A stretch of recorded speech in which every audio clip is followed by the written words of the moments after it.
Well, good morning, everybody. Happy New Year to all. We're going to go ahead and start the meeting, the joint meeting of the Transit Management Committee and Rail Management Committee. And I welcome you all today. We'll get started by Pat calling the roll. Okay, good morning, everyone, and Happy New Year. City of Avondale, Shirlene Pinella. City of Buckeye, John Willett. I see he's on the line. Ryan Peters, City of Chandler. Here. City of El Mirage, Autumn Grooms. Town of Fountain Hills, Dave Trimble. Here. Town of Gilbert, Mary Goodman. City of Glendale, Kevin Phelps.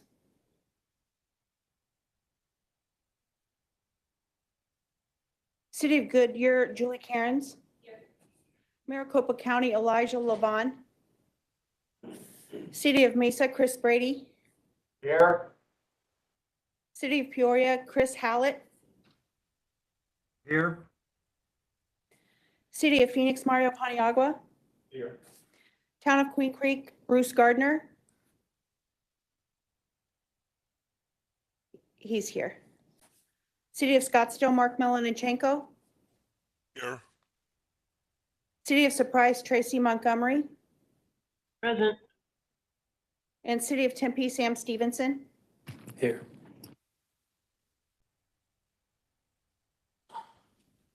Mary Goodman, did you join? Yes, present. Great, thank you. We're ready to proceed. Okay, thank you, Pat. So just a couple reminders. If a committee member would like to ask a question, you may type your comment into the box for us to be able to read the comment aloud, or just get my attention during the meeting, and make sure to mute your computer or microphone or telephone if you're not speaking.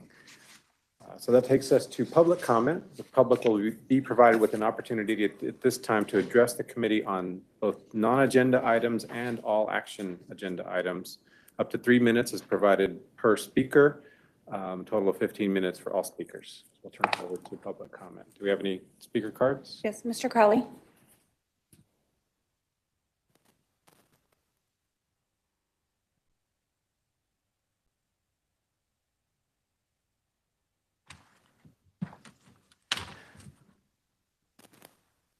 I don't want her yelling at me. I have two maps here. One, I got off the table over there, and it shows the Valley Metro region and such, and all the routes on it. And when I look at it and see the transit desert in the east and southeast valley, I wonder why. And then when I look back at, I'd like to reiterate all of the public comments that I did at your last month's meeting. And I wonder why the situation is like this. And I also wonder why that the document that you guys had nothing to do with, that MAG put forth to the legislature, instead of covering these areas with use and with traffic patterns, you know, to fill in all the little squares, because I don't know of any in the grid that can't handle a bus. But this is the other map that I brought. And if you see all those black lines on the west side and that, those are all the routes that you did not implement over the last 20 years for the super grid. Now, the MAG document says they're going to base themselves off of the super grid. Well, what's going to be happening here? And then also, from what I had to state at the last time, you guys gave $1 million to a lobbying group in Washington and $500,000 to the people over at High Ground. I've asked many times, what are their marching orders? And since you guys don't give them any marching orders, what are we paying for? And when it comes to lobbying, a past or a member of our board, her dad was on the transportation committee. In fact, he chaired it for a while. So do we have anybody there now? Oh, yeah. Former Mayor Scranton is on the transportation committee. So we're paying $1 million for people to lobby people that we have already communication with. And then with the one for High Ground, what did High Ground do for you? You know, the document that got rejected, what was in it for you? Where is the infrastructure for the entire system? It's not in there. You've got it for rail, you've got it for streets, you've got it for highway or freeways, but you don't have it for the bus. You don't have enough of what you were supposed to get done. And this year, you're supposed to be adding Litchfield Avenue, according to the documents. I don't see you guys doing anything about Litchfield Avenue. So put on your star. It's out, chin and doesn't work. Thank you, Mr. Crowley. Item 2, next item is the Chief Executive Officer's report. So I'll turn it over to you, Jessica Mefford-Miller. Thank you. Good morning and Happy New Year, Mr. Chair, members of the Joint Committee and colleagues. I have a few items I'd like to update you on this morning. Next slide, please. Thank you. Some of the activities that we had during the latter part of the year were very exciting. It was a busy December for us at Valley Metro. We began with the Fiesta on Central Avenue on Saturday, December 3rd. This was our first opportunity as we're emerging from the pandemic to celebrate a project in the communities that we're serving. We came together with local businesses along the South Central corridor and local performers as well, and had a wonderful morning despite the rain that day. We're grateful for the support of local leadership, including Councilwoman Ansari, who joined us for the morning's festivities. We saw over 175 families participate in the event. We enjoyed food, Zumba classes, a local dance. I enjoyed partaking in those activities with our colleagues here, face painting, arts and crafts, and of course, Santa made a special appearance on that day. We look forward to more events as we celebrate the project that's coming and the rich diversity of that community. Next slide, please.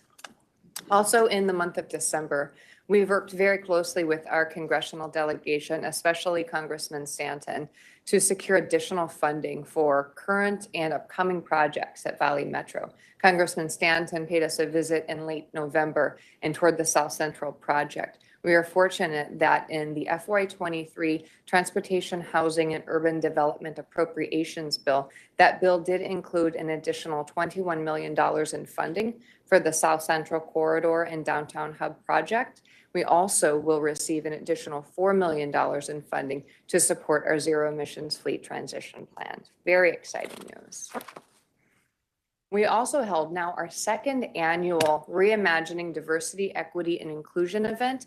This event was held at a Phoenix Maricopa Community College. The purpose of this event is for local public entities, including Valley Metro, City of Phoenix, ADOT, and other partners to come together, share information about upcoming projects with the historically underutilized business community. So it was a good meet and greet, lots of what we call speed dating between primes and small businesses and with project sponsors. We had great attendance at that event and look forward to bringing this into our ongoing engagement opportunities where we are really trying to diversify some of our businesses.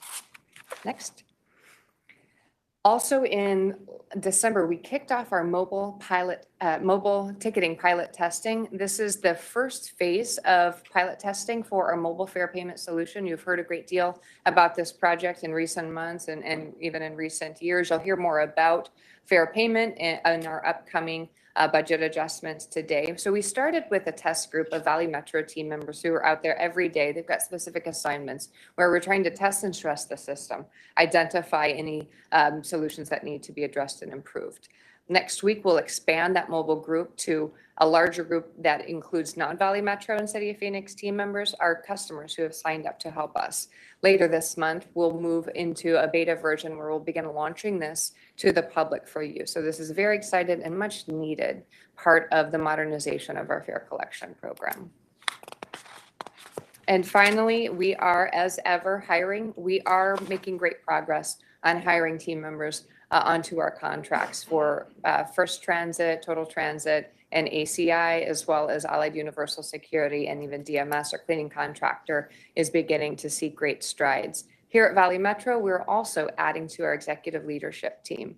We currently have positions posted for our Chief of Transportation. That key role will lead the delivery of paratransit, fixed route bus, on-demand service, as well as light rail and streetcar. We have also posted our Chief Maintenance Officer position. That position will be responsible for leading the maintenance and integration of all of our transit assets, inclusive of rolling stock, passenger facilities, and operating facilities. This week, you will also see our Chief of Staff position posted. That position will work closely alongside me and the executive team to ensure that our organization and team are operating effectively. We've got a couple of other positions coming later this month, but I look forward to filling out this leadership team. We've got a great many goals ahead of us. We will soon begin a procurement process for our strategic plan. Our Chief of Staff and I, along with the executive team, will lead that process, which will include close collaboration with our member cities. That concludes my updates. Are there any questions? Oh, look ahead at our meetings. We've got our Audit Finance Subcommittee meeting tomorrow and our full board meeting on January 19th. We'll resume a more regular cycle with our TMC RMC meeting on February 1st, Audit Finance on February 2nd, and on the heels of Super Bowl 57, we will be back here with our full board meeting on February 16th. Any questions I may answer? Any questions for Jessica? Jessica, just one question from me. It sounds like the fact that you're moving into the next phase on the mobile ticketing testing means that that's going along okay at a high level. Is that doing well? It is. So with these testing programs, we anticipate encountering some difficulty, and it's moving along as expected, I'll say. So we are optimistic about the full launch of mobile ticketing later this month. Okay, great. Yeah. We're working very closely again with City of Phoenix, and VIX is the contractor that's supporting our mobile program. Great, thank you. Mhm. Okay, so we'll move on to the next item, which is the minutes from the November 2nd TMC RMC meeting. Are there any questions or requests for clarifications or edits? If not, does anyone have a motion on the minutes? So moved. So I got a motion and a second. All those in favor, please say aye. Aye. Any opposed? Please say nay. Okay, motion approved unanimously. That takes us to item 4, which is the Super Bowl 57 transit planning update. And Jessica Mefford-Miller will introduce this item. Thank you. I'd like to provide a quick overview, and staff will provide a brief presentation regarding our Super Bowl planning activities. We have been engaged very heavily for a number of months now, working with our partners at the City of Phoenix, including police, transit, also TSA, on preparedness, focused on operations and service delivery, safety and security, communication, and customer experience. And this includes a broad spectrum of team members from across Valley Metro. It includes also preparation of our fleet, modifications to the South Central Extension project that included Mobility Matters, which we've hit that milestone, making some adjustments to the design and availability of track on the Northwest Phase 2 project to facilitate train movements to handle the large volumes that we anticipate on Super Bowl week. And then, of course, communicating to the public and our visitors across the Valley the importance and ease of use of the Valley Metro light rail system in particular, and working with the City of Phoenix, who is supporting Super Bowl with bus service also.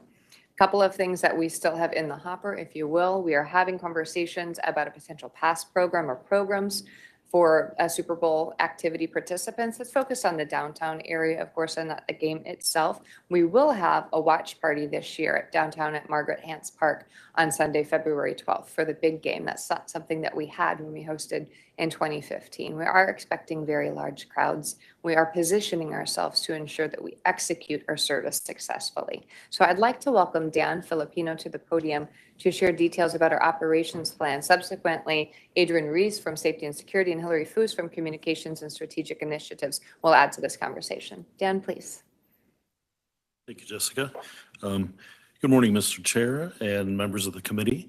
Just to talk a little bit about the operations side of the Super Bowl planning, we will have enhanced rail service throughout the events, the Wednesday through Sunday, which includes the events prior to the Super Bowl and up to Super Bowl, the day of the Super Bowl itself.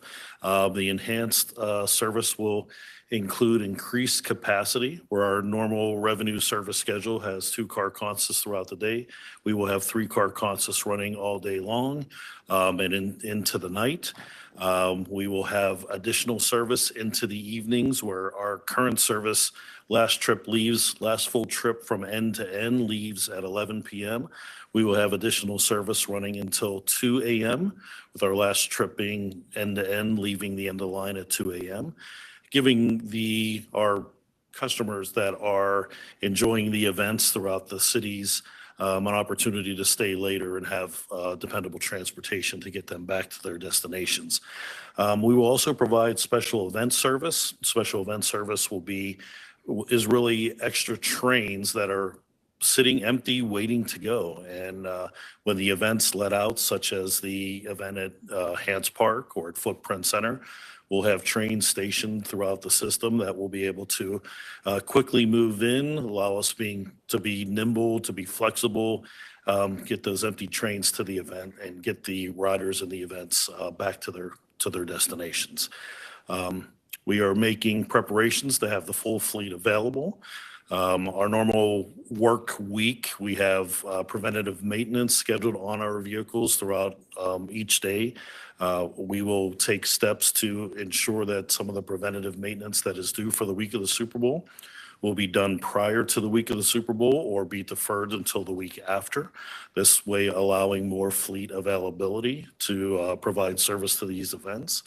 Buses will be a key. We will have buses available from the city of Phoenix and through our East Valley and West Valley bus contracts. We'll have buses available to handle bus bridges. If we have any blockages along the alignment, we'll have buses that are stationed nearby that'll help continue service in case light rail is disrupted.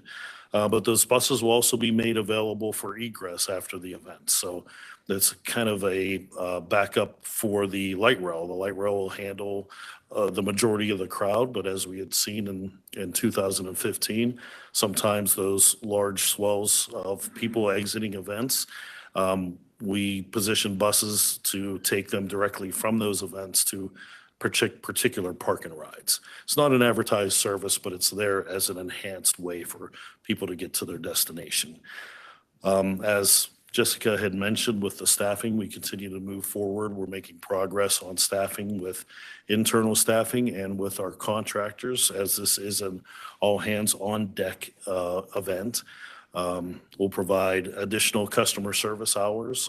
Our customer service will be open until midnight throughout the events, just to be there to answer any questions that may arise from our riders.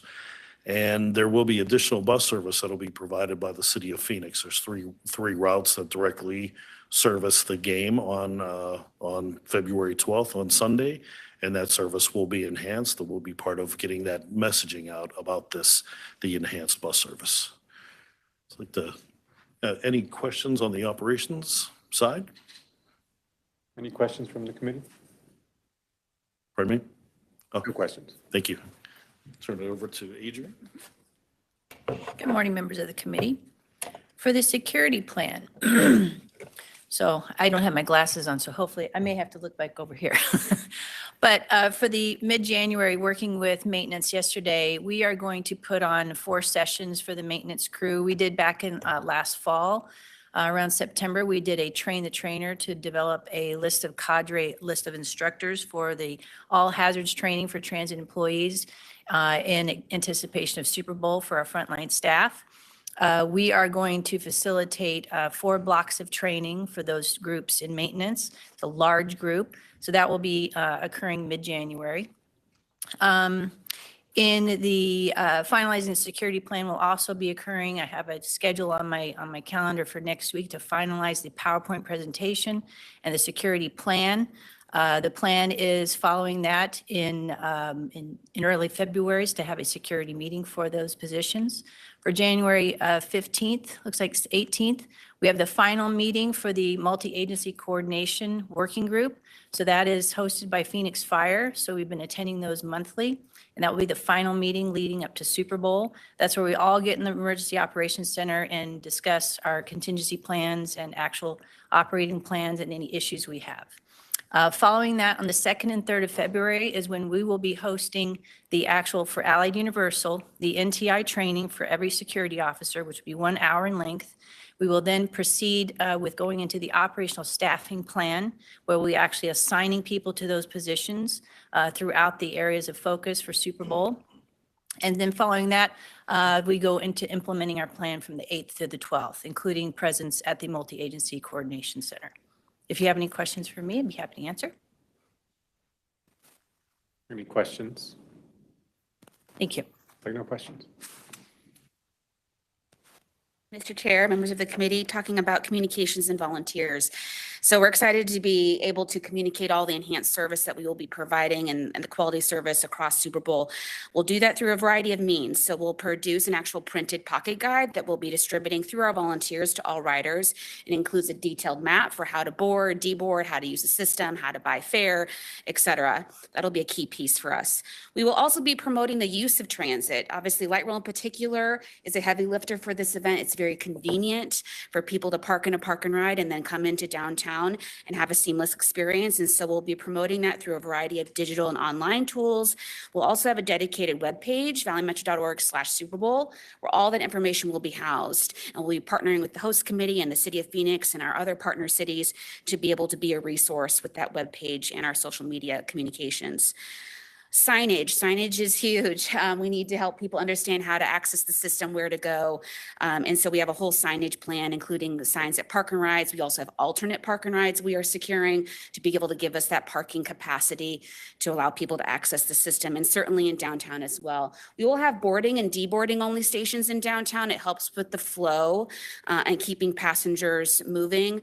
So that'll be one of our big points of education in terms of how to access the system. We will also have signage at the new South Central downtown hub stations that are not yet operational. Exciting that we have these new platforms, but we don't want anybody standing there waiting for a train that won't come. So we're certainly looking for aesthetically pleasing ways to be able to sign those to make sure that people know, don't wait here, wait over here. Certainly significant media participation, working with the city of Phoenix and others. There's a lot of stories to tell about the hard work of our teams to prepare for Super Bowl, and certainly during Super Bowl being very responsive to media and public relations needs. I can't underscore the value of our volunteers. They really are our customer experience ambassadors on the stations and park and rides. Last time we had over 200 staff between ourselves and our city's partner to be able to deliver that positive customer experience. There's nothing like someone standing there greeting you, welcoming you to the system and helping you answer your questions. So we're gearing up again to have a large volunteer effort, both in downtown, also to the 2 news stations associated with Hants Park, McDowell, and Roosevelt, and certainly at our park and rides to help people onboard successfully. And as was mentioned here a couple times, we're excited to be launching mobile fare, and certainly there will be a whole customer education piece associated with that in general, and certainly for how to use it for Super Bowl. So exciting to be able to talk about that and launch that new technology. With that, obviously we're all here to answer any questions. We're excited for February. Any questions from the committee?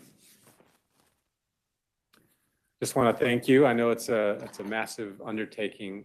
Thank you for all your hard work and coordination that you've been putting into this, and we're excited about it. We're looking forward to it and appreciate all of your efforts and the efforts of your team. So thank you very much. Thank you.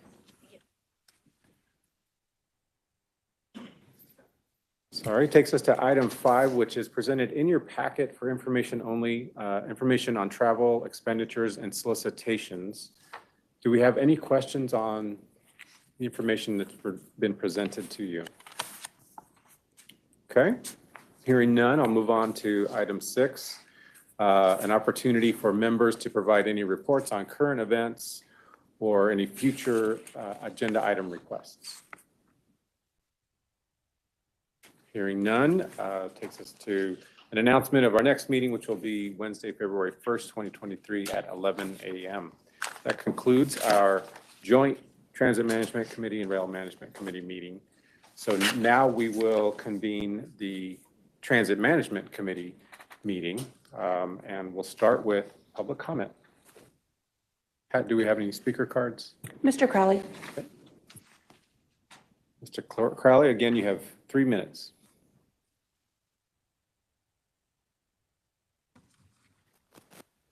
I just heard him say, hey, we're going to have customer service open till midnight during those things, right? Are you going to be operating any of your system after midnight? You do now. It goes between 2 and 4 o'clock in the morning as the last runs on the rail. So why not have customer service open for all the time that your system is going to be operating to help and assist? And when I look at the item 2C, I'm still going with the premise of you don't have customer service operating at all the times that it should be. And your answer for being inadequate is, well, we'll get speech recognition stuff to take the place of the humans that we're not putting there in the first place. I find it to be abhorrent and unprofessional. What we need to do is get customer service to operate the whole time the buses are and the light rail. And eventually, I'm hoping that you're going to get that to being 24/7. But then when I look at the system and what you've done, and I check out the part from last year, there was a $37 million that you didn't use for transit. Just carried it forward. In your entire system, status quo would be a bus stop with a shelter. How many of your stops aren't that way? What are you guys doing to change that? Because you're the ones that make things happen. Is it some reason that you believe that it shouldn't have the infrastructure? With the new plan that you're trying to get pushed forth, or not you guys, MAG is, because you have nothing to do with it, does it have in there to get all the infrastructure done and addressed? No. Whose fault is that that isn't in there? I put it right at your feet, because this is your bailiwick to make sure the bus transit part is done and actuated. I've noticed in the source of funds, it has in here member city contributions, and then it has also VMR reimbursements, and then it says operating expenses, and one of them is the Valley Metro Rail, which I know is funded through member cities. But what's this VMR reimbursement? It's not supposed to be getting any monies from the system other than from the member cities. Sorry for taking an extra 10 seconds. All right, thank you, Mr. Crowley. So we'll move on to the consent agenda, which includes the minutes from the November 2nd meeting. 2B is fuel and fuel card services agreement. 2C, automated speech recognition services. And 2D is the contract award for the 2023 origin and destination study contract. So does anyone have any questions or requests for information on any of these items? Do I have a motion for approval? Got a motion for approval? Second. And a second. All those in favor of the motion to approve, please say aye. Aye. Aye. Anyone opposed, please say nay. Motion approved unanimously. That takes us to item 3, which is the RPTA fiscal year 23 mid-year budget adjustment. And I'll turn it over to you, Jessica. Thank you, Mr. Chair. I'd like to invite Ken Kessler, our Chief Financial Officer, to the podium to provide a presentation on the requested mid-year budget adjustments. Thank you, Jessica. Chair, members of the committee, I'm here to introduce this mid-year budget adjustment for RPTA.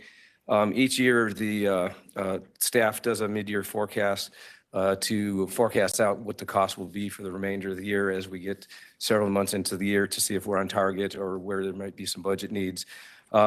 Adjustment to the operating budget this year, this mid-year budget adjustment is needed for 3 basic areas: planning, regional services, and the call center for the new fare collection system. These are basically for a few items that were not planned for FY23 when the budget was developed last year. And I'm going to go ahead and turn it over to Tyler Olson to go through the details of the presentation on this budget adjustment.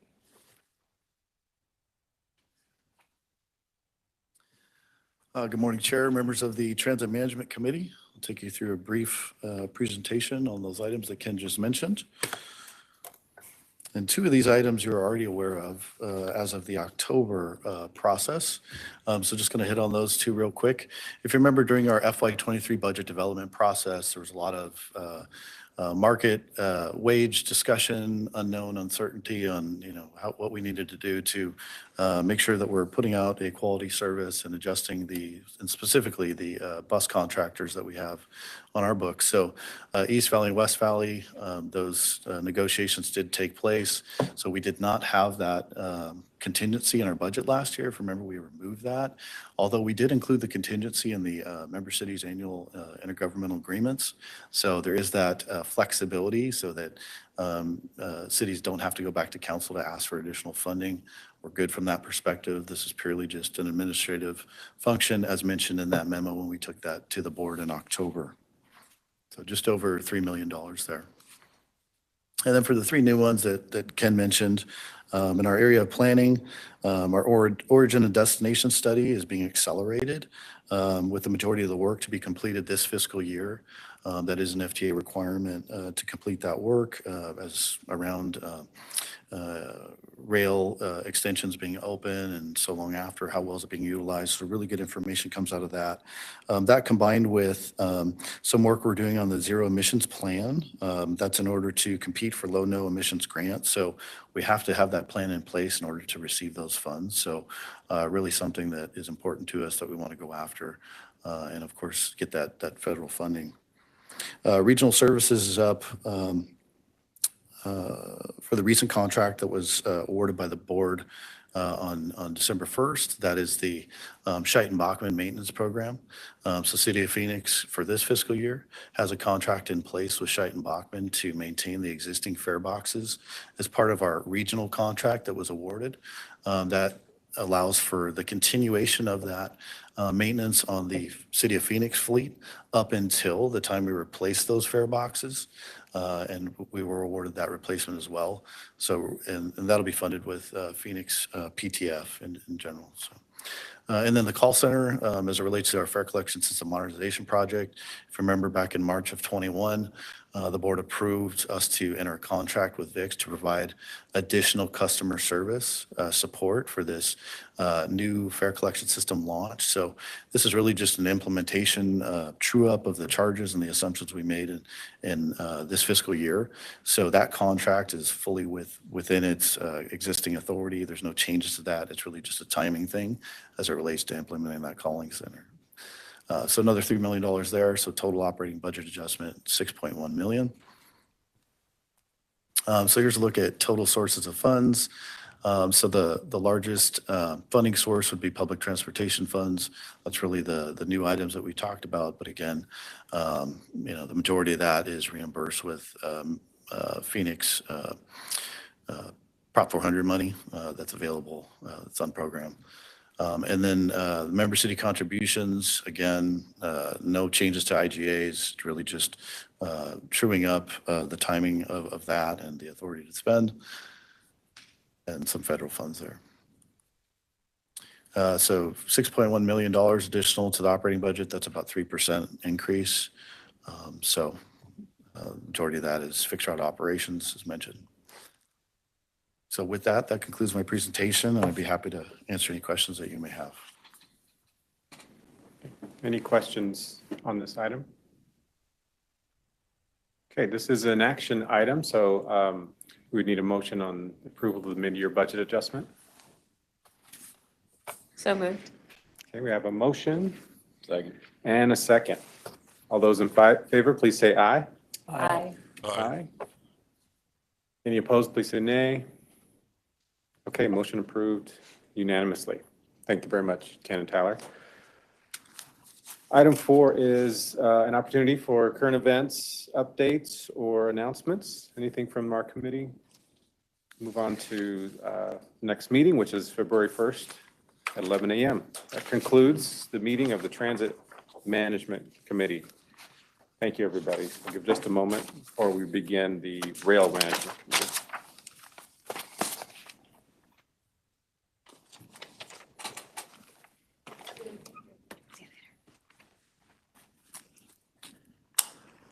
All right, for those remaining, we'll go ahead and get started on the Rail Management Committee meeting. Start with public comment. Mr. Crowley? Mr. Crowley, you have 3 minutes.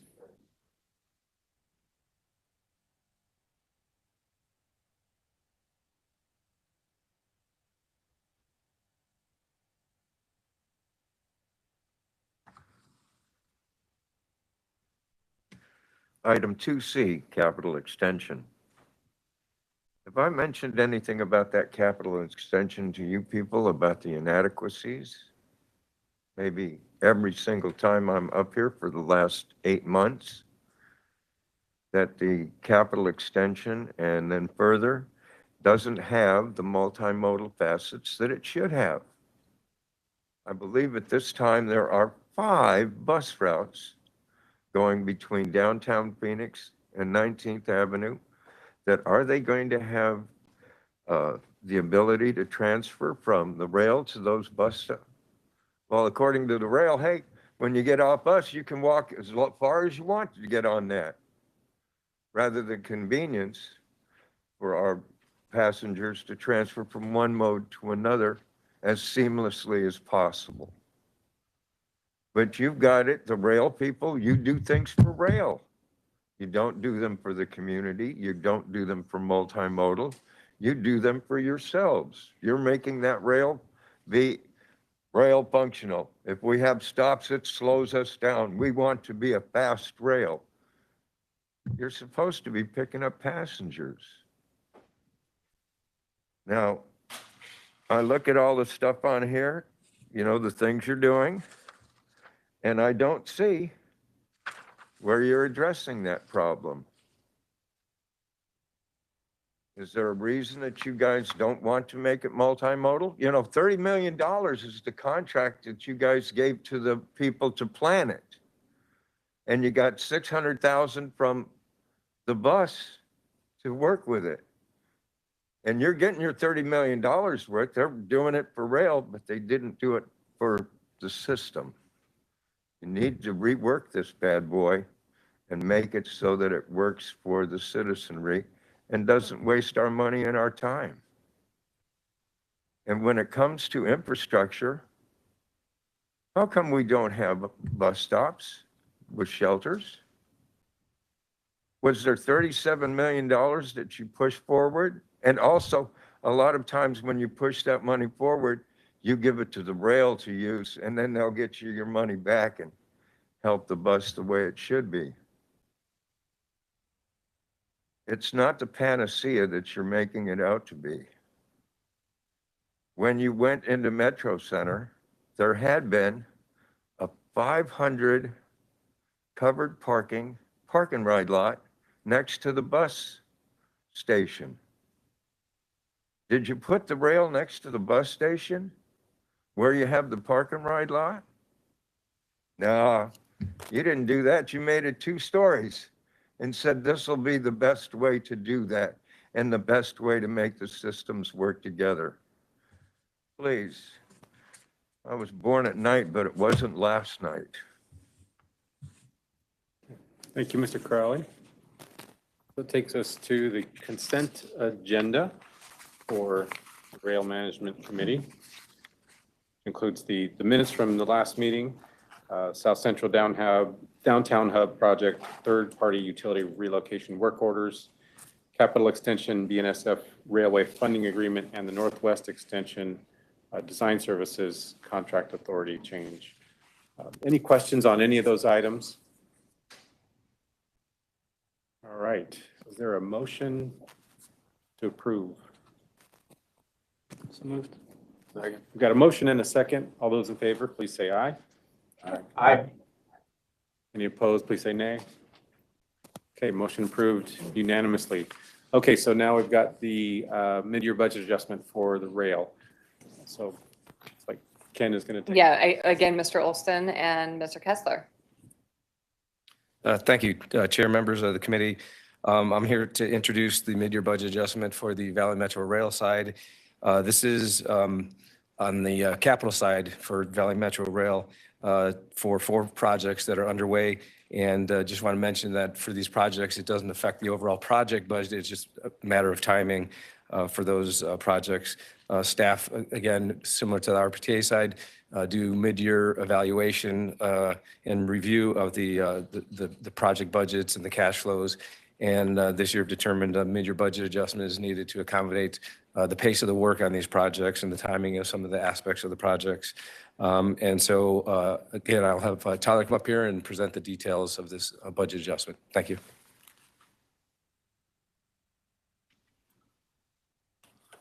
Good afternoon, Chair, members of the Rail Management Committee. Give a brief presentation on our capital adjustment that Ken mentioned. So to reiterate, annual expenditures are going to increase a little bit for the year, but it's really around the timing of the work. There's absolutely no change to the multi-year FTA approved project or what's in your city IGAs as far as contributions for these. In fiscal year 22, we had significant budget remaining on South Central and Northwest Extension. We're starting to see some of those activities and respective costs really ramp up as we get closer to revenue operations, as you can imagine. So both those contracts are over 50% complete at this point. So really just chewing out the work for this fiscal year. For Tempe Streetcar, we continue to work with the manufacturer of the vehicles. We have 1 vehicle remaining to be built, as well as some of the parts. So really working with that vendor to finalize that and anticipate that project closing out with hardly any costs remaining, if any, in next fiscal year. Our operations maintenance center expansion is winding down. All that work is pretty much 98% complete. The last remaining item is a security guardhouse out in front of the entrance to that facility to make it even more secure than it is today. So total adjustment there, $106.4 million. Taking a look at sources of funds. So that $106 million, you can see the change there. That's primarily made up of federal funds and member city contributions, about equal there. And then the remainder, public transportation funds. So taking a look at the expenditures on capital by project there, again, really kind of a repeat of the first table. Overall total capital authority, we're asking for a 26% increase to continue work on those very important projects. With that concludes my presentation. I'd be happy to answer any questions that the committee may have. Okay, any questions for Mr. Olson? Not, can we get a motion? So moved. Got a motion? Second. And a second for approval. All right, all in favor, please say aye. Aye. Any opposed, please say nay. All right, motion approved unanimously. Only other item is for any current events, and we haven't heard any to this point. I'm not expecting anyone to speak up here. So our next meeting will be February 1st, again at 11 o'clock. For those whose New Year's resolutions included quicker meetings, good job. So we got through this pretty quick today. Appreciate everyone here today. Thank you and Happy New Year once again. Okay.